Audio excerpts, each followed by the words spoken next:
What does it take for someone to stand up and walk out of a movie they paid to see? In 2025, audiences didn't just dislike certain films.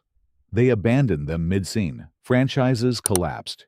Big budgets backfired. Some screenings ended with half-empty theaters before the credits rolled.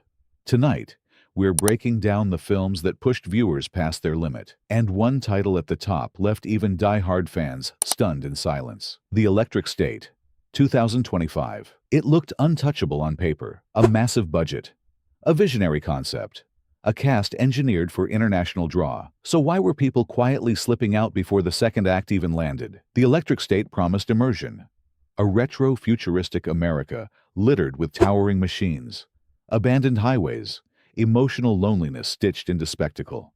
On the marketing leaned heavily on scale.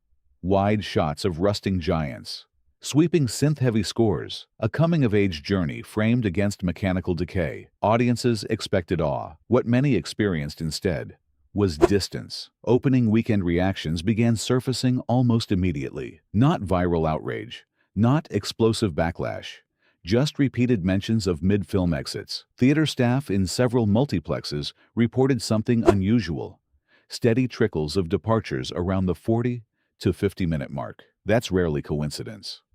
The first act built atmosphere, but struggled to establish urgency. Scenes stretched with quiet exchanges that hinted at emotional depth, but rarely delivered it. Characters spoke in subdued tones about loss and memory, yet the narrative momentum barely moved.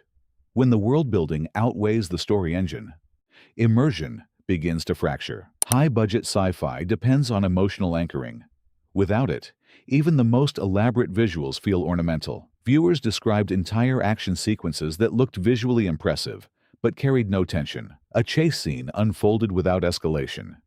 A dramatic reveal arrived without build-up. Dialogue often felt expositional, explaining themes rather than embodying them. The phrase that echoed across social media threads was simple: "I checked my watch." That's fatal in a 2-hour-plus theatrical experience. Walkouts weren't fueled by anger. They were fueled by disengagement. A handful of viewers rising quietly during extended travel sequences. A couple slipping out during a heavy monologue that promised revelation but delivered abstraction. By the midpoint, the pattern was clear. The spectacle was working harder than the story. When the third act finally attempted emotional payoff, swelling music, visual crescendo, personal sacrifice, many theaters were already thinner than they had been at the start. The emotional climax landed in rooms that no longer felt full. The real miscalculation wasn't budget. It was expectation management. The marketing sold wonder.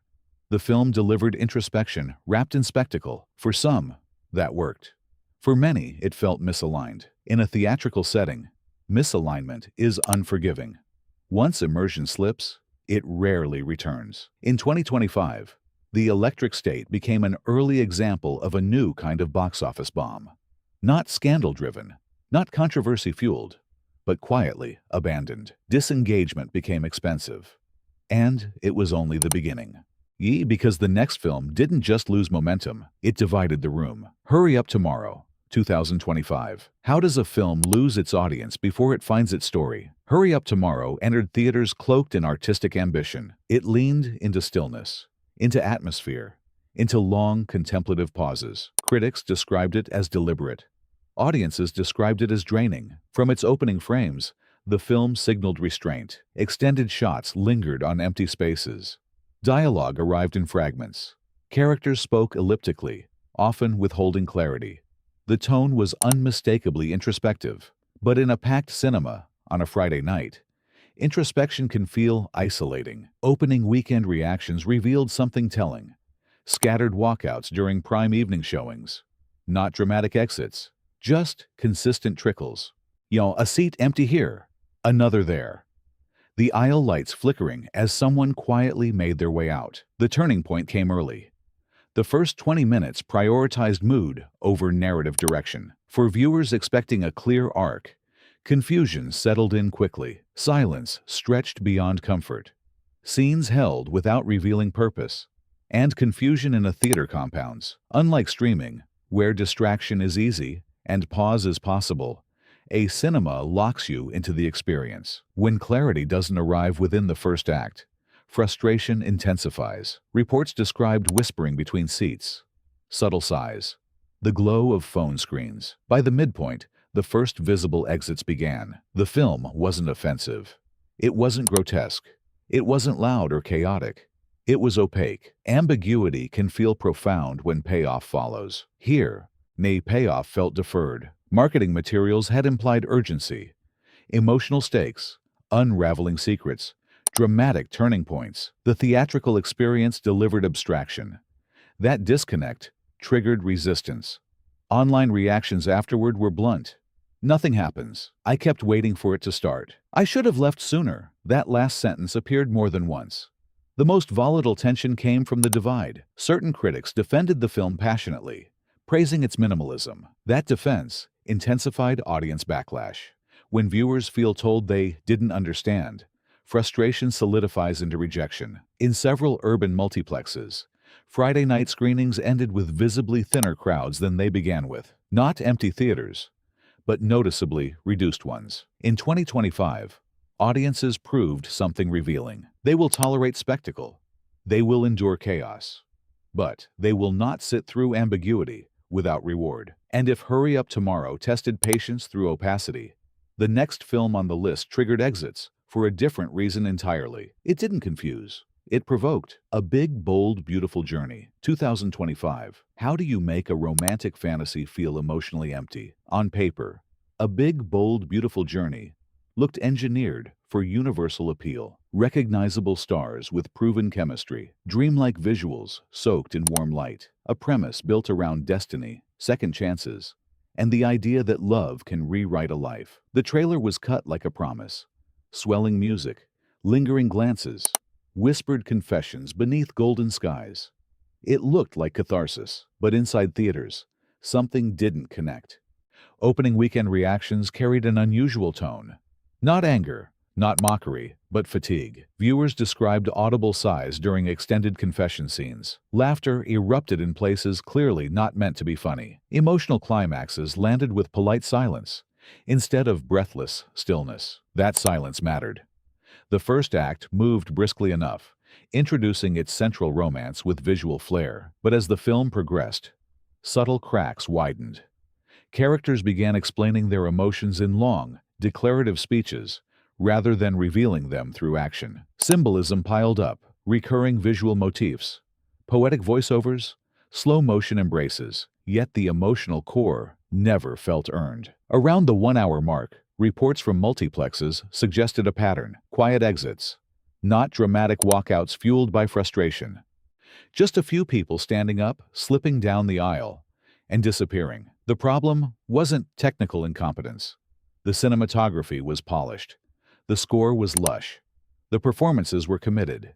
The issue was insistence. The film kept telling the audience how meaningful it was. Every turning point was underscored with swelling strings. Every romantic revelation was framed as monumental. But meaning can't be declared. It has to be felt. The harder the movie pushed, the more distant some viewers became. Romance is fragile in a cinema setting. When the illusion holds, audiences lean forward. When it breaks, the distance becomes visible. Online reactions reflected that fracture. It feels forced. It's trying too hard. I stopped caring halfway through. And the phrase that studios fear most in the theatrical era, I should have waited for streaming. That sentence isn't just criticism. It's abandonment. By the final act, designed to deliver emotional release, several screenings were noticeably thinner than when they began. The seats weren't empty, but they weren't full either. The illusion had slipped. And here's the quiet truth that defined its box office collapse. Audiences don't walk out because a movie is terrible. They walk out when they feel emotionally cornered, when tears are demanded instead of invited. In 2025, A Big, Bold, Beautiful Journey became a case study in tonal overreach. It didn't implode spectacularly.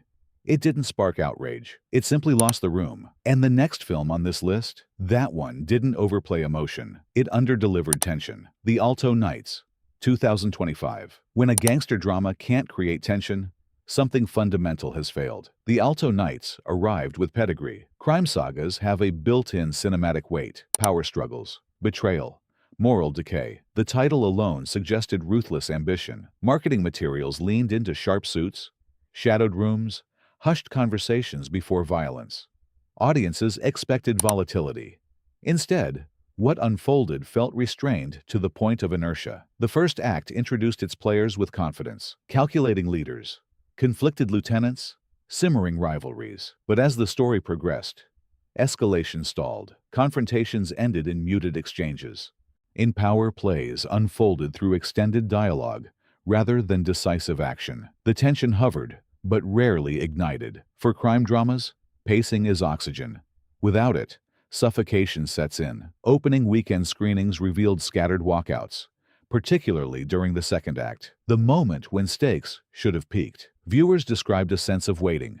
Waiting for betrayal, waiting for violence, waiting for something irreversible to occur. Instead, scenes stretched without consequence. Several audience members noted checking their phones repeatedly. That small gesture carries weight in a dark theater. When attention drifts in a genre built on suspense, the spell has broken. It wasn't incompetence. The performances were measured. The cinematography was moody and deliberate. The score carried low, ominous tones. On paper, all the ingredients were present. What was missing was propulsion. Crime stories depend on escalation. Every choice should tighten the noose. Every conversation should risk explosion. In the Alto Nights, conversations circled familiar territory without shifting power dynamics. Characters seemed perpetually on the verge of action, but the trigger was rarely pulled. Mid-screening exits weren't loud. They were weary. Online threads after opening weekend repeated a simple phrase, "I expected more." That phrase matters deeply in crime cinema. Expectations are part of the genre contract. When you promise ruthless intensity and deliver measured observation, audiences feel misled. By the time the final confrontation arrived, staged with visual gravitas but limited shock, many viewers had already disengaged. And the climax couldn't recover the momentum that never fully formed. And that became the pattern of 2025's theatrical disappointments. Not outrage, not scandal, not explosive controversy, just disconnection. But the next film on the list wasn't subtle in its miscalculation. It was louder, and it tested the patience of one of the most loyal fan bases in modern cinema. Bride Hard, 2025. How does a comedy lose a room before the first big laugh? Bride Hard positioned itself as chaotic fun, an action comedy mashup built around wedding mayhem and explosive set pieces. The trailers were loud.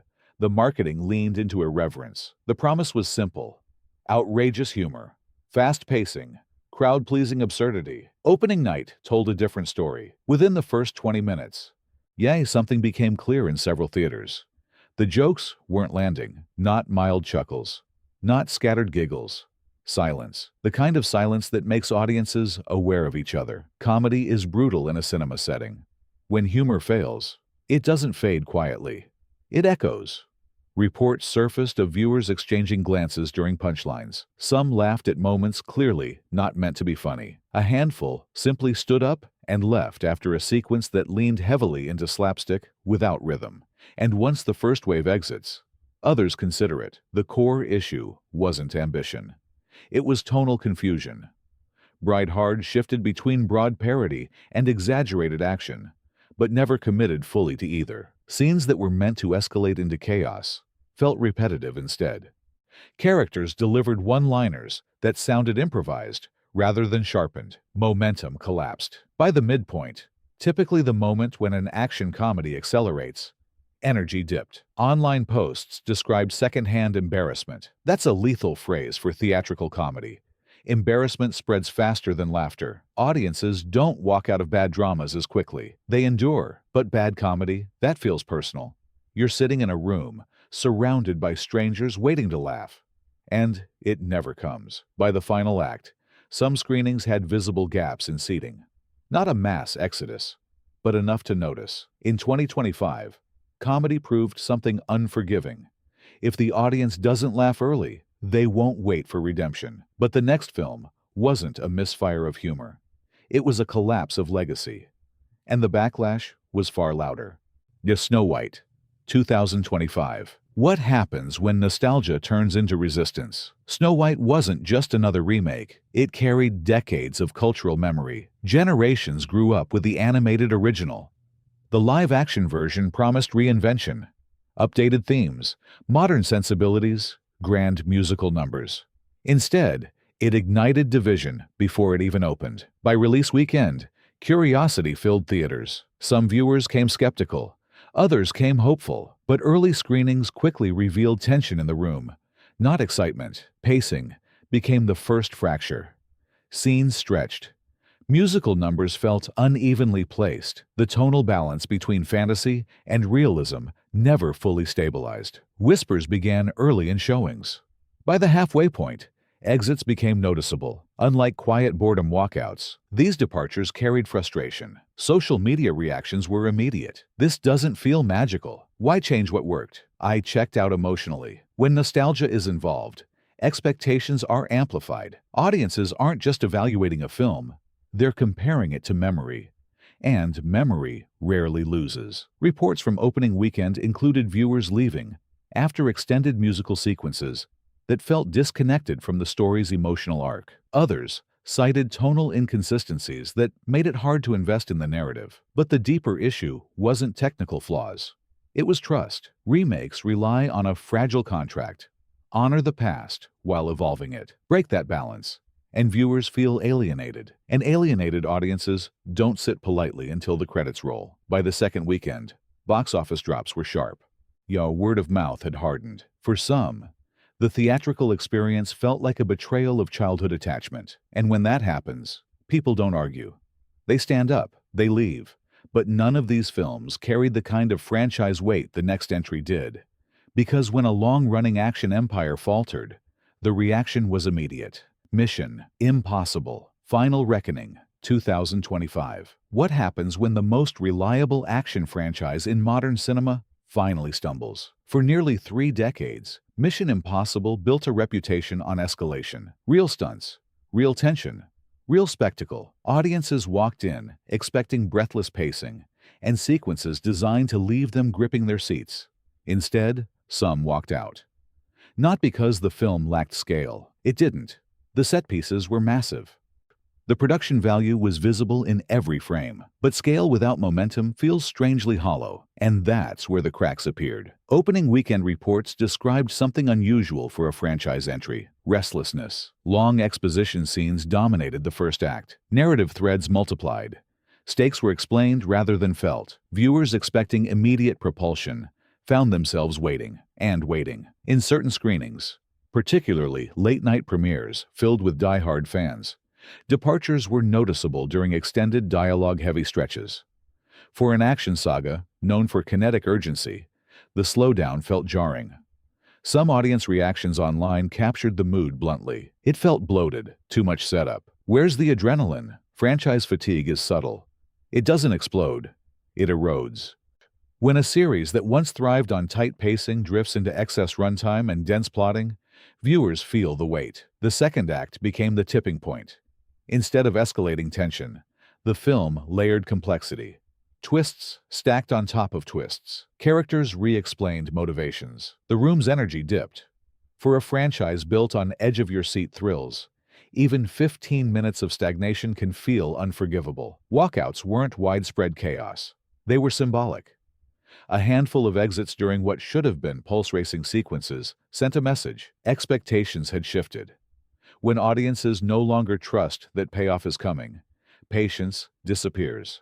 By the final act, the spectacle returned. But for some, it was too late. And that's the danger of a long-running brand. The higher the pedestal, the sharper the fall. No, but if this felt like a stumble, the next film on the list felt like a miscalculation so severe that audiences didn't just disengage. They rejected it outright. War of the Worlds, 2025. How do you take one of the most iconic sci-fi invasion stories ever written and make audiences walk out before the aliens fully arrive? War of the Worlds should have been unstoppable. The title alone carries cultural gravity. Previous adaptations leaned into scale, terror, spectacle. This version chose something radically different. A screen-life format told almost entirely through video calls, security feeds, and digital interfaces. The gamble defined its fate. From the opening act, viewers realized this wasn't a sweeping cinematic invasion. It was contained, confined. the characters reacting to catastrophe through screens instead of standing inside it. For some, that creative risk was intriguing. For many in packed opening night theaters, it felt limiting, and limitation in a sci-fi epic is dangerous. Reports from multiple screenings described early confusion. Audience members expecting large-scale destruction instead found static framing and extended dialogue through webcams. Suspense relies on immersion. Here, immersion was filtered through pixels. By the midpoint, visible departures began. Not explosive outrage, but mounting frustration. Whispered comments, audible sighs, a few seats emptying during extended digital interface sequences that slowed narrative momentum. When spectacle is replaced with repetition, the illusion fractures. The online reactions were sharper. It felt like watching someone else's Zoom call. Why is this theatrical? This belongs on streaming. That last sentiment echoed loudly. Theaters demand cinematic scale. When a film feels visually compressed, no matter how intentional, audiences question why they're in a dark auditorium instead of at home. The tension peaked during a late second-act sequence that relied heavily on glitch effects and fragmented video feeds. Instead of intensifying fear, it disoriented viewers. Several accounts described people leaving during that stretch, frustrated by the stylistic commitment. But the deeper issue wasn't format alone. Old Guy, 2025. When a film feels outdated the moment it begins, can it recover, or is the damage already done? Old Guy didn't arrive with explosive hype. There were no franchise expectations, no cinematic universe connections, no built-in nostalgia to cushion the landing. It positioned itself as something smaller and sharper, a character-driven drama laced with dark humor and generational commentary. The marketing promised wit, edge, a story about aging relevance in a world that moves too fast. But from the opening scenes, something felt off. The first act didn't simmer. It stalled. Long stretches of dialogue unfolded without rhythm. Conversations circled familiar themes: regret, pride, obsolescence, but rarely deepened them. The camera lingered on faces, waiting for emotional revelation that never quite materialized. What should have felt intimate instead felt airless. In early screenings, the discomfort was subtle. Not outrage, not boredom loud enough to provoke groans. Just restlessness. Viewers shifting in their seats. A few coughs filling quiet spaces where punchlines should have landed. The comedy was particularly fragile. Jokes arrived dry, but without sharpness. Moments meant to feel ironic instead felt dated. Humor that might have resonated a decade earlier now felt misaligned with the present. In smaller theaters, the silence became noticeable. The kind of silence that makes audiences aware of themselves. Walkouts didn't begin in the first 20 minutes. They started closer to the midpoint.